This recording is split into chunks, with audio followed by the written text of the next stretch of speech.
Assalamu alaikum and welcome to In Conversation with me, FERMIDA Kassem.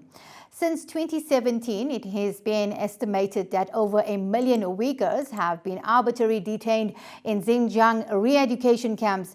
The camps were established under General Secretary Xi Jinping's administration with the main goal of ensuring adherence to national ideology. Joining me in conversation to unpack concerns with these camps is Uyghur rights activist Arsalan Hidayat. Assalamu alaikum Arsalan and welcome to you. And thank you for joining us here on ITV Networks. Wa alaikum assalam wa rahmatullahi wa barakatuh. Thank you so much for having me. Arsalan, do tell us about how you got involved as a Uyghur rights activist and how are you able to bring awareness of the plight that Uyghurs are facing in China while being based in Bahrain? I initially got involved sort of privately right after the Urumqi riots back in 2009 and basically doing little things here and there. But it wasn't until my father-in-law himself was taken by the Chinese regime and taken into the concentration camps where I've been publicly active using my name and doing social media campaigns and doing interviews. I run the most popular Facebook page dedicated to the Uyghur cause in the English language called Talk East Turkestan for the past 2 years now. I've been busy with that. Also having interviews with major TV networks like the BBC, TRT World. I've been quoted in many articles from CNN to Al Jazeera to Middle East Eye, you name it. I've been pretty much everywhere in the media. But yeah, we're just doing our best to raise awareness about what is happening, which is a 21st century genocide, which we thought these things would be over, especially after the Jewish Holocaust. But now we are seeing an Uyghur Holocaust being dealt by the Chinese regime. Arsalan, your father-in-law, a well-known actor in China, Adil Mijit, was locked up in one of the camps. Have you been able to make contact with him? Can you tell us what happened to him?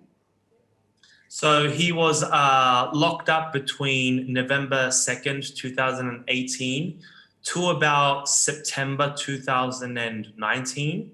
So he's been out for over a year, but he has not been able to make contact with any of his family members. So his wife, his kids, his grandchildren, he has not been able to make that contact because making that contact with the outside world in itself can be a reason for getting you back into a concentration camp or into prison.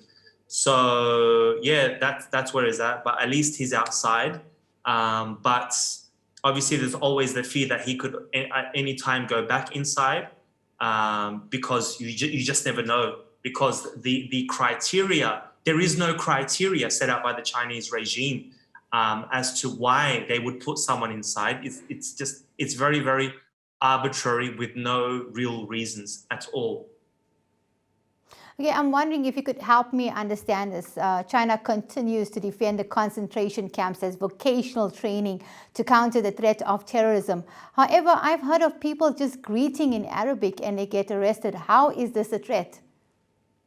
So one of the reasons why China does this is because they further want to immerse East Turkestan into, aka Uyghuristan, into the rest of China.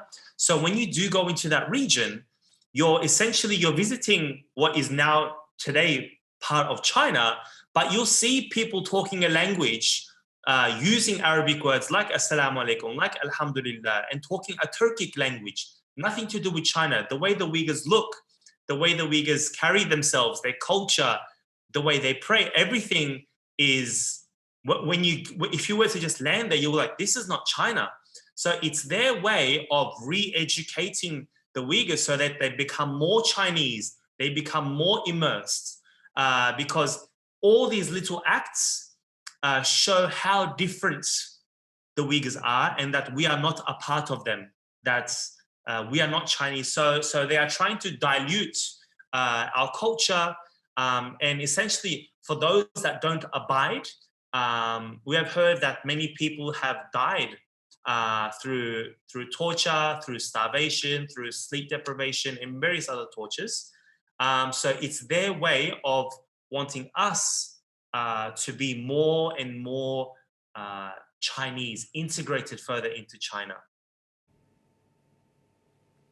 It's their way of trying to harmonize and unite the people, because to them there is always this threat that we are different and we are separate and that we could separate. Yeah. And what else does a person need to do to actually become a threat?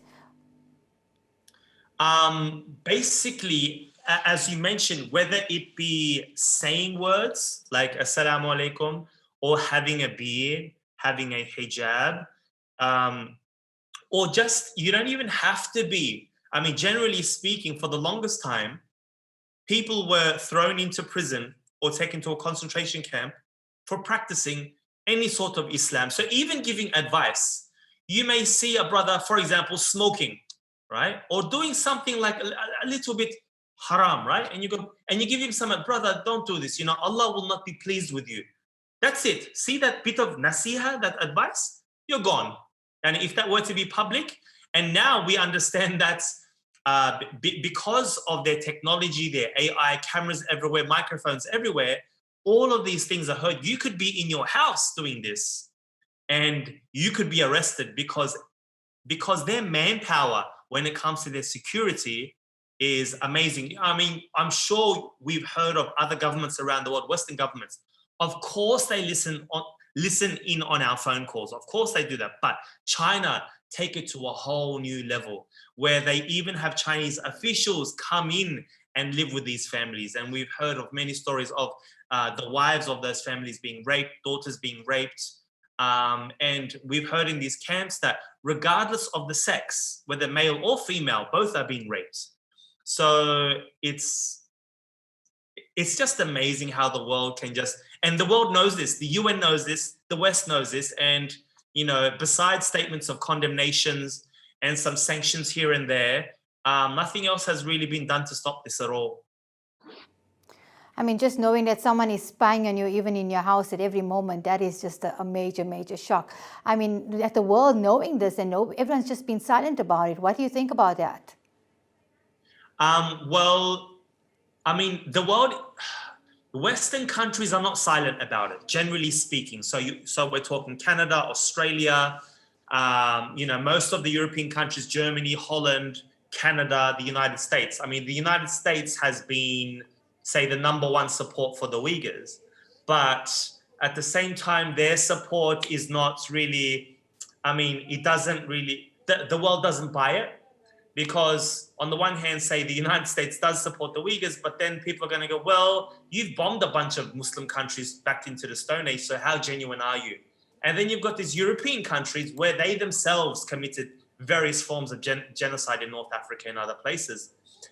It's really the Muslim countries that really need to stand up. So the Muslim countries are not just being silent, but they are supporting what China is doing by, you know, sending a coalition of letters into the UN saying that they support what China does, even though the West condemns what China does. So, I mean, the West's support hasn't really, I mean, we could say it has saved some lives, but the genocide as a whole hasn't really stopped, because we've heard that more concentration camps are being built, more crematoriums are being built, more halal organ harvesting, more torture. So it hasn't really stopped. So basically you're saying with AI technology, that's basically how they're actually finding out and following the people. That's one. The technology, the cameras, the social crediting system. I'm sure you've seen Black Mirror, where people are, they can't go on trains or buses or planes based on how well they behave. Another thing is they've gotten the society to such a level where Uyghurs now spy on each other. And if an Uyghur does not do that, or the government, the regime finds out that you knew some information, but you didn't tell the government that Fulan is praying or that Fulan is engaging, it could even be simply one of the reasons is like buying a tent or buying some extra food or putting extra gas in your car or using extra electricity for that month. Anything could be a signal that you're trying to, cause some sort of terrorism. And you should see these people that are going into these camps where you've got the deans of universities, football players, actors, singers, the elites of society, people that have given their lives to the Chinese Communist Party, working for the government for 30, 40 years, people that were on the verge of retirement, or some that already had retired, are being put into these camps. So you just don't know why you're put into a camp. And some of the reasons they show, like, well, at these vocational schools, they teach them Chinese and they need to know Chinese law. But how on earth did these people work for the Chinese government without knowing the law, without knowing the Chinese language? These people were educated in universities. So their reasons for detainment and to stop terrorism does not make sense. I can understand if there was, because they make an argument like, well, we're not like America where we bombed the Middle East back into the Stone Age. We're educating these people. Okay, I can understand, and I will support any sort of educating of actual extremists. Okay, we're going to take a short. We're going to take a short break now, and then we'll be back with more on this.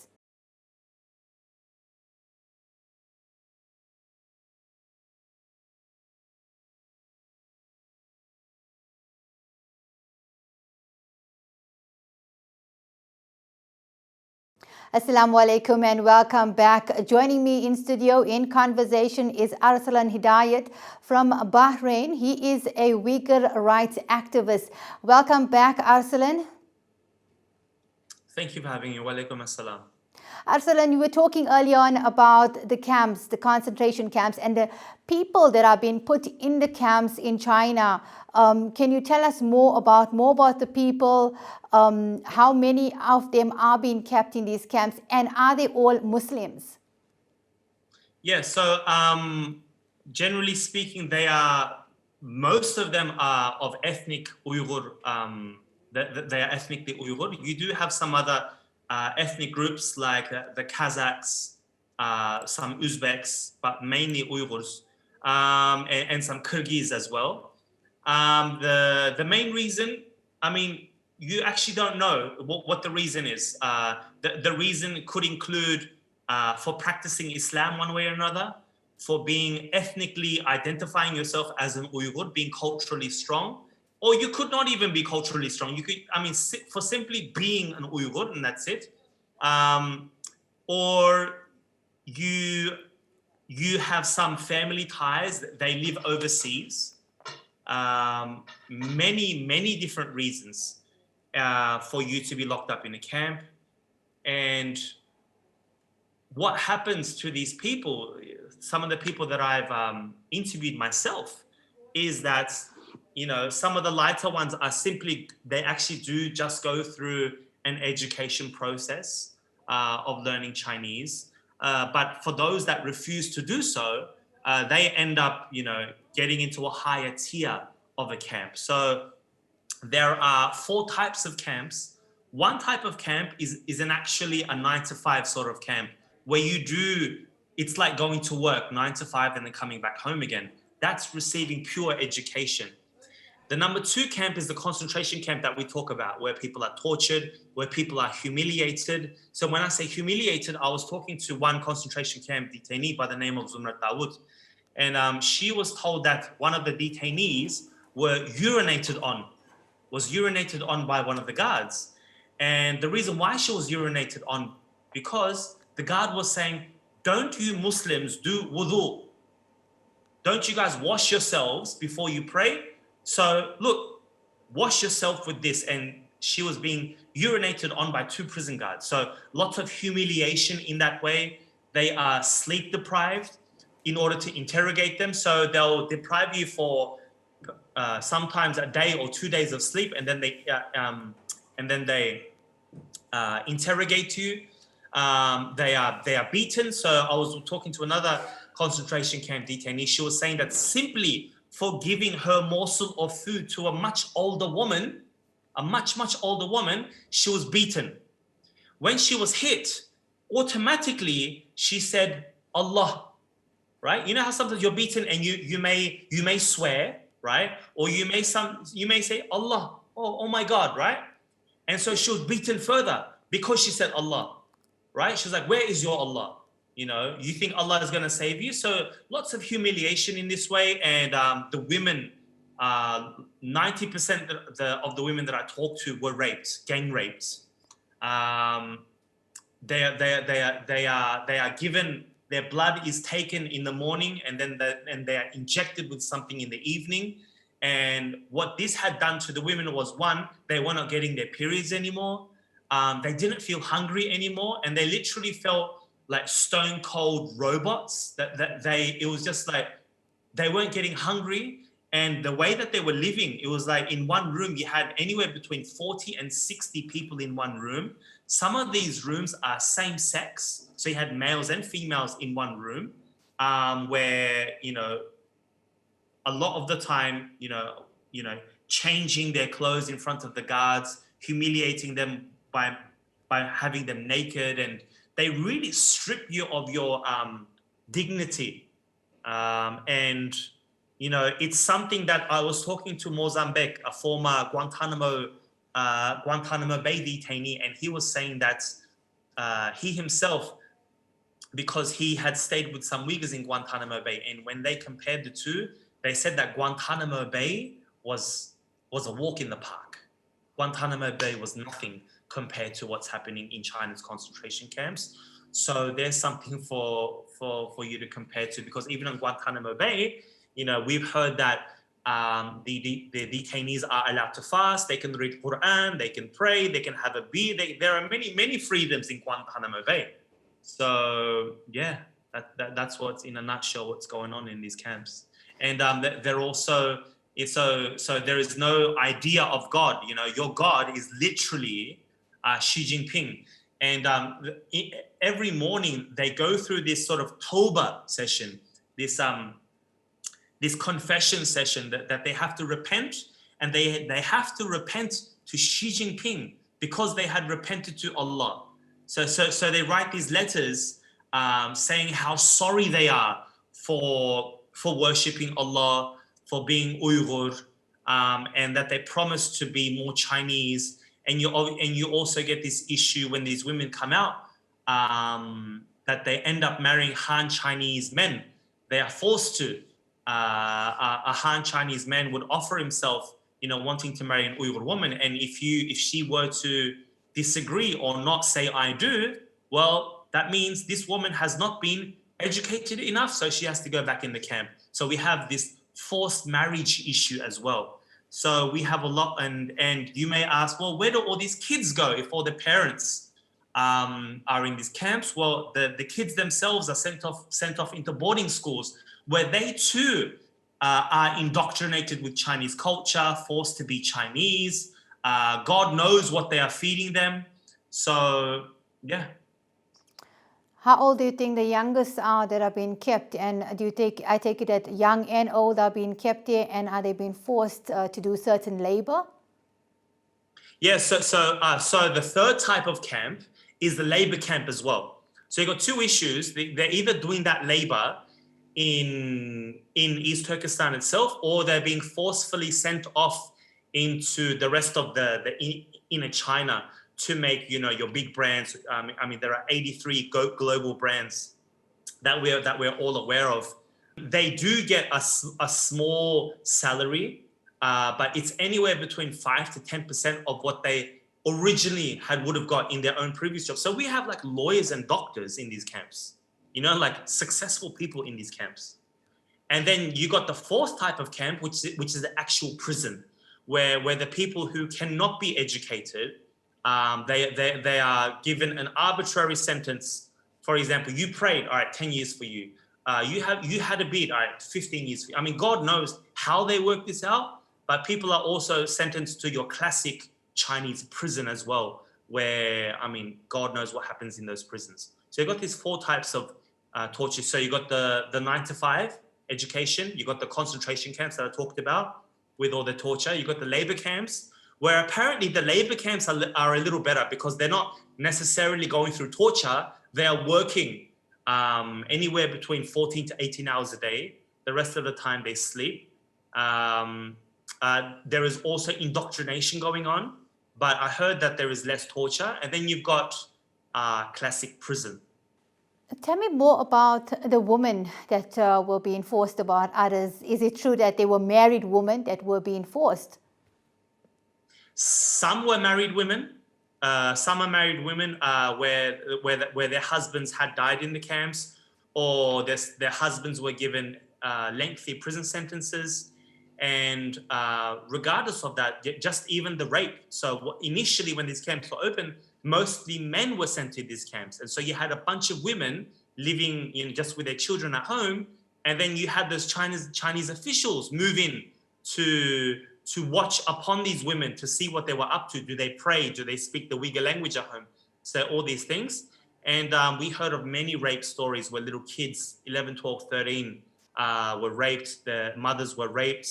And there is also a uniting harmony partnership relative program that the Chinese have. So every Uyghur has to be a brother or sister or a relative with a Chinese person. And generally that Chinese person is of the opposite sex. So I was talking to one concentration camp detainee, and she was saying that her 12-year-old daughter was a relative, right? A relative of a 22-year-old Chinese man, right? And they were supposed to spend time together.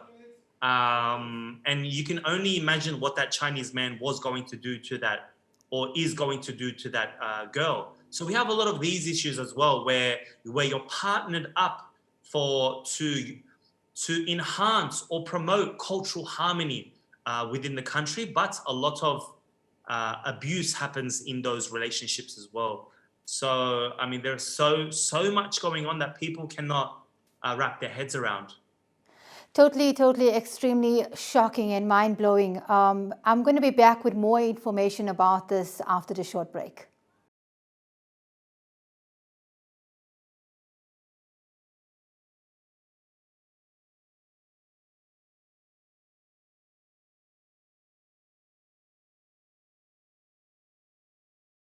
Welcome back to our viewers.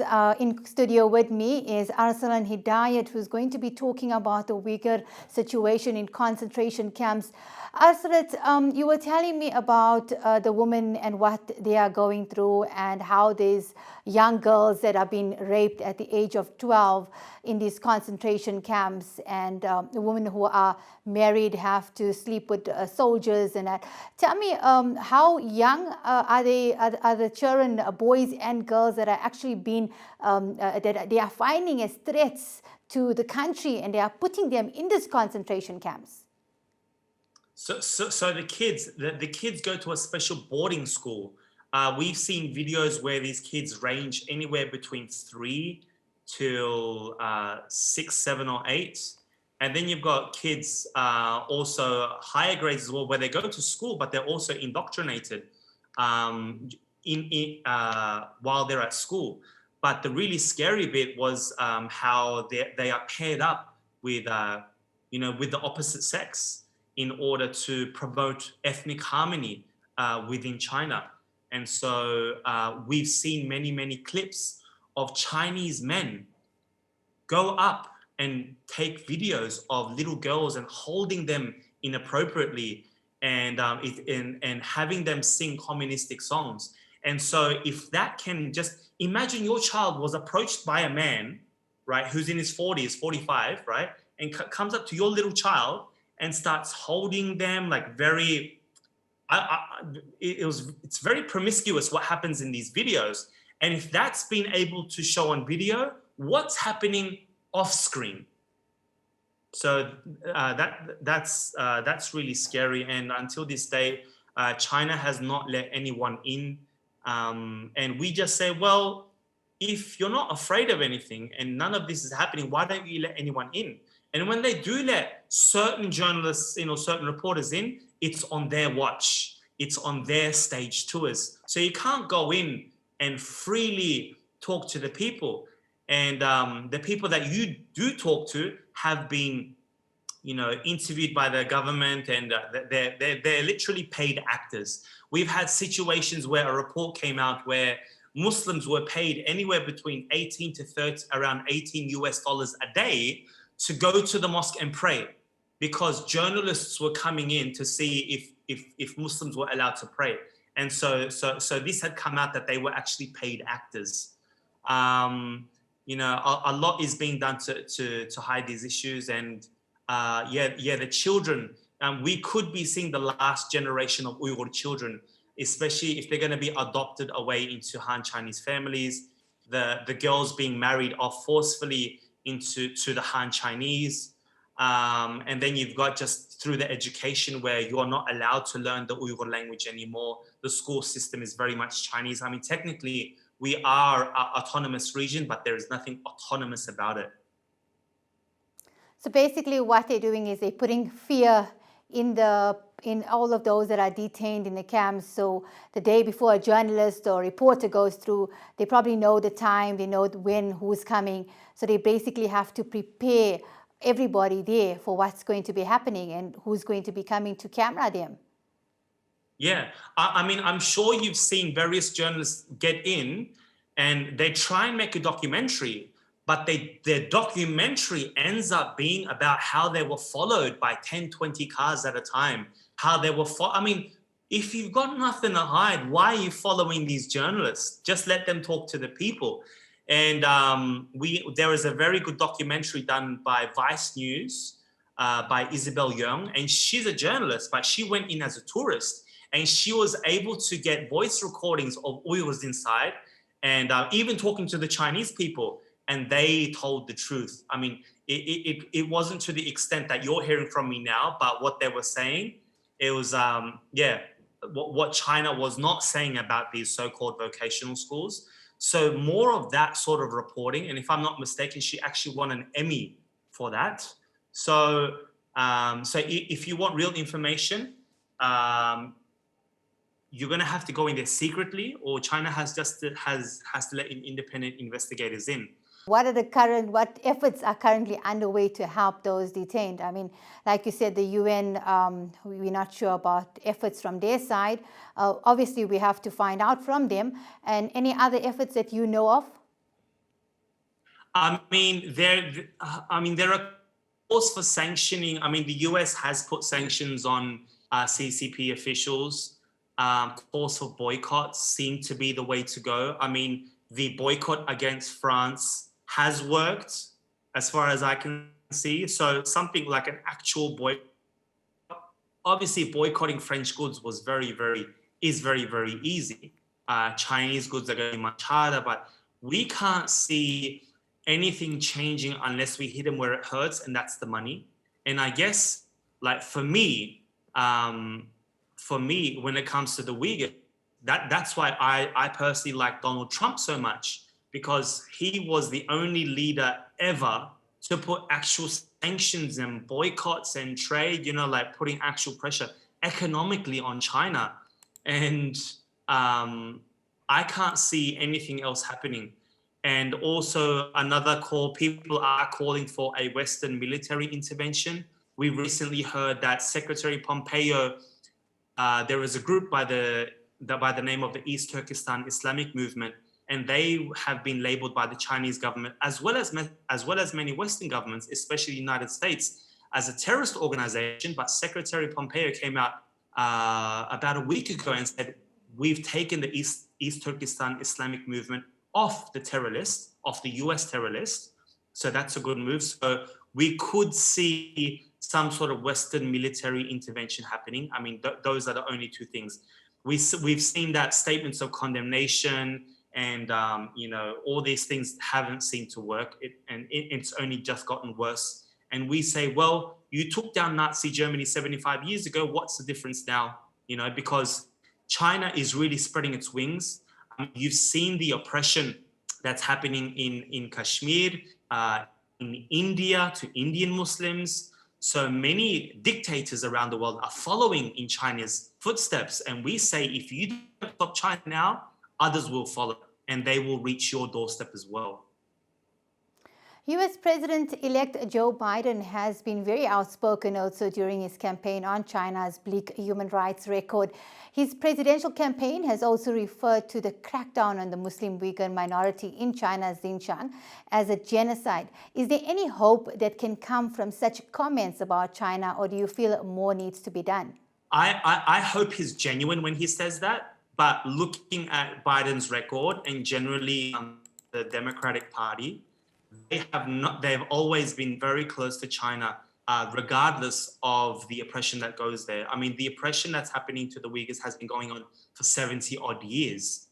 And during Obama's reign, the Uyghurs' plight, you didn't hear much at all about what was happening to the Uyghurs. The Uyghurs were mentioned during the time of Bush and definitely during the time of Trump. So we just hope that Biden, if he is the president-elect, I mean, there seems to be some sort of thing going on where, it hasn't really been confirmed that he's president-elect yet. So if he is, and he stays true to his word, I mean, yes, you would think statements like that would be rattling China's boots, but yeah, we'll see. We'll see. I mean, he has to really put it with practice as well. I would say, take the lead of Trump and say, hit them where it hurts with trade deals, sanction them. These things have to work. I mean, these statements can only get you so far. Each day goes by, and while we have certain freedom, those detained are being kept in camps similar to that of the Nazi movement. We're going to be back with more about the Uyghurs in a moment.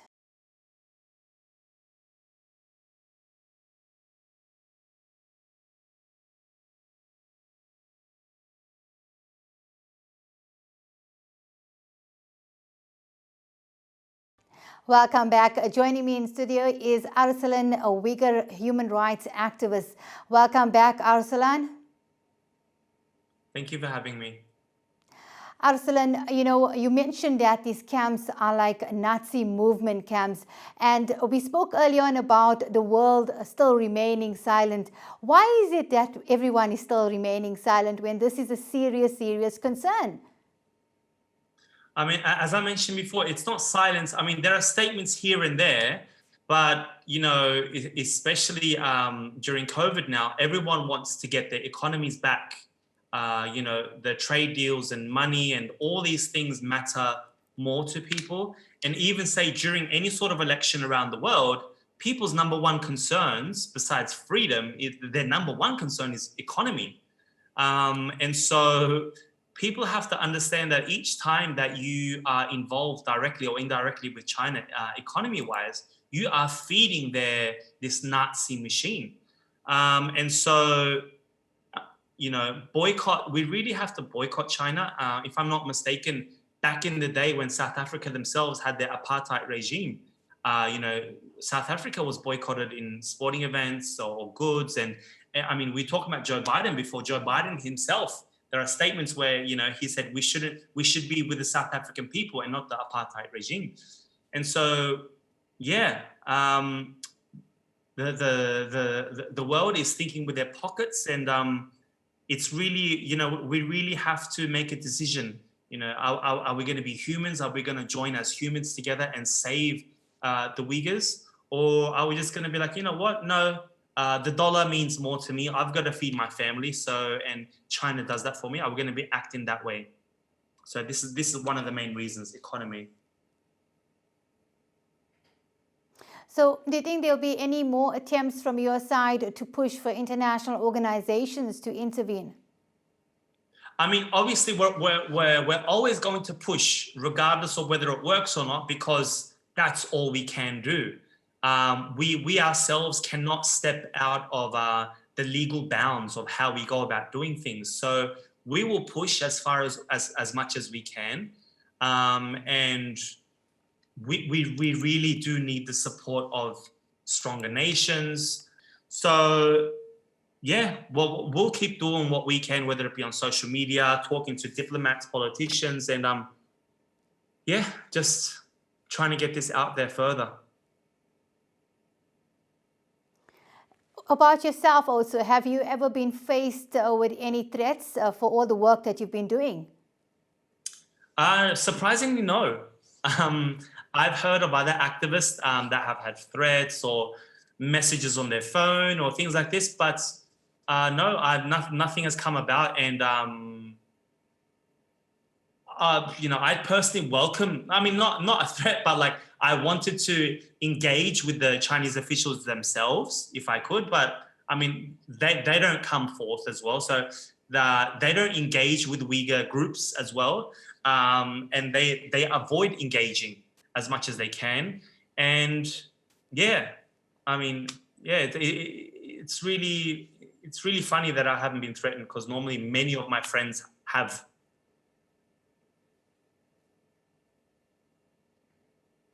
Arsalan, I just wanted to clarify one point that you made earlier, and it was about the different concentration camps. You mentioned that in, I think it was the fourth concentration camp where labor was being enforced on the detainees. And so you're saying basically that the Muslim minority Uyghurs are being forced to work for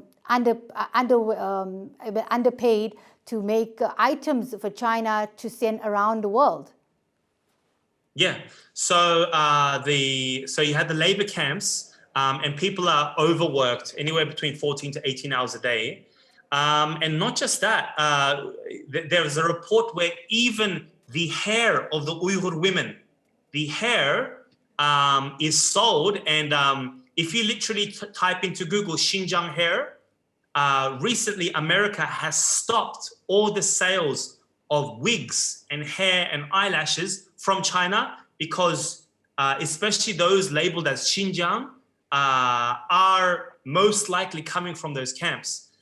These people are in the factories. I mean, your typical, when you think Chinese factory, you've seen the images of the thousands of tables, whether they be sewing or knitting or shoes or technology. So yeah, China, what the difference between China and Nazi Germany is that China have found a way to make money off the Uyghurs. So whether it be using their hair, putting them through labor, selling their organs to the highest bidders in the Middle East, what we know today now as halal organ harvesting. Please Google that, halal organ harvesting, and you'll see the various articles written about that issue, where literally organs are made to order by the rich Arabs of the Middle East. And these hospitals are clearly advertised on YouTube, where the Arabs from Oman and UAE go there. And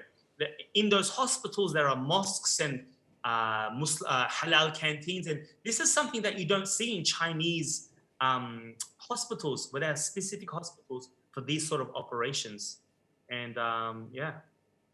So how do we identify what is being made by Uyghur Muslim minorities? I mean, normally on items you just see made in China. You don't often see made in Xinjiang. Some items I have seen online where it says made in Xinjiang, and when it says Xinjiang hair. I would say avoid it altogether, because regardless, whenever you do buy made in China, you're one way or another, that money ends up into, through tax, into the Chinese government's, Chinese regime's hands. So just like how people try and avoid Israeli products and French products, you don't want to be directly or indirectly involved. I mean, do your best, obviously. If there's a place where you can cut out Chinese products, then you do that bit. Obviously, there are some things where maybe you can't, but, and sometimes it is hard to identify, because it may be assembled in China, or the parts are from China, and you don't really know, and that's not labeled. But do your bit, is what we're trying to say, and it will be like that little bit that you do will eventually make a difference. And as an activist and a person who knows what's happening more on the ground than us, tell me, do you know exactly which items are being made? So we had the 83 brands. If you go to the 83 brands that were labeled by the Australian Strategic Policy Institute. I'll find that for you. So you had your apples, I mean, it's a lot of brands, and you'll be like, and then you'll be thinking, oh, how am I going to avoid these brands? But I'll just read some of the brands out to you, and then you'll be like, okay, I'll try and avoid it. So you've got Abercrombie and Fitch, Adidas, Amazon, BMW, Gap, H&M, Inditex, Marks and Spencer, Nike, North Face, Puma, PVH, Samsung, so many brands. You know, that and some brands have actually pulled out. So I believe H&M had pulled out, and yeah, so some brands have started to pull out. So we hope that this is the difference. But yeah, I've just named you around 20 brands just there, but a lot more. So if you literally just type in 83 brands China into Google, you'll see all the brands there. Okay, thank you, S01, for your time, and please do keep us updated. Will do. Thank you for having me and for shedding light on this issue. No, definitely. Is there anything else that you would like to share before we actually switch off? Yeah, for updated news, you can go onto my Twitter at Arslan_Hidayat. You can go to Facebook, Talk East Turkestan. And you can also go to Uighur.ra.org. That's UYGHUR.ra.org. That's a Uighar Revival Association. I'm the General Secretary of the Uighar Revival Association. For updates, if you would like to donate, you can message us. And yeah, and you know, even donating $1 will go a long way.